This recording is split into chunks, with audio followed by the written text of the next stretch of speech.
চলো আজকে কি রান্না বান্না করলাম সেগুলোই তোমাদের সাথে শেয়ার করি। আর এদিকে দেখো দুষ্টুটার কাণ্ড, যখনই কোনো ভিডিও করি তখনই ওরকম উকিঝুঁকি মারে।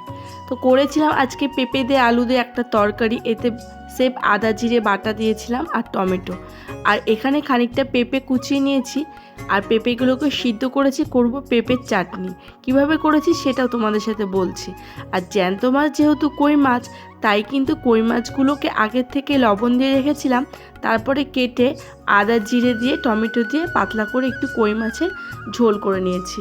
মাছটা খেতে এত টেস্ট হয়েছিল, কিন্তু বিশ্বাস করো এত পরিমাণে ঝাল হবে বুঝতেই পারিনি।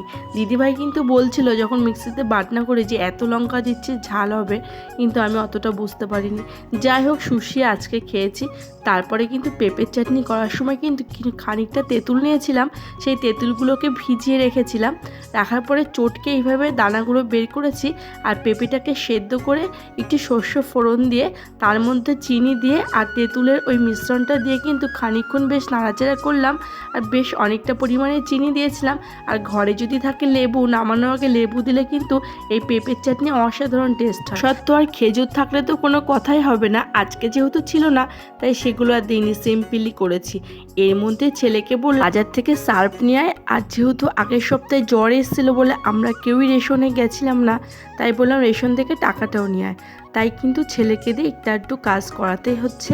তাই ছেলে গেল চলে আর বাজারে, আর আমি এদিকে দেখো সেদিনকে তোমাদের সাথে ভিডিওতে শেয়ার করেছিলাম 8টা অ্যাডিনিয়াম ফুল আছে। কিছুদিন আগে বেশ বৃষ্টি হলো, সেই কারণে কিন্তু অনেকগুলো অ্যাডিনিয়াম ঝরেও গেছে। আর এই ফুলগুলো বেশ ভালোই লাগছিল। এগুলো না একাই হয়েছে আমার টবের মধ্যে, তো আমি আর তুলিনি।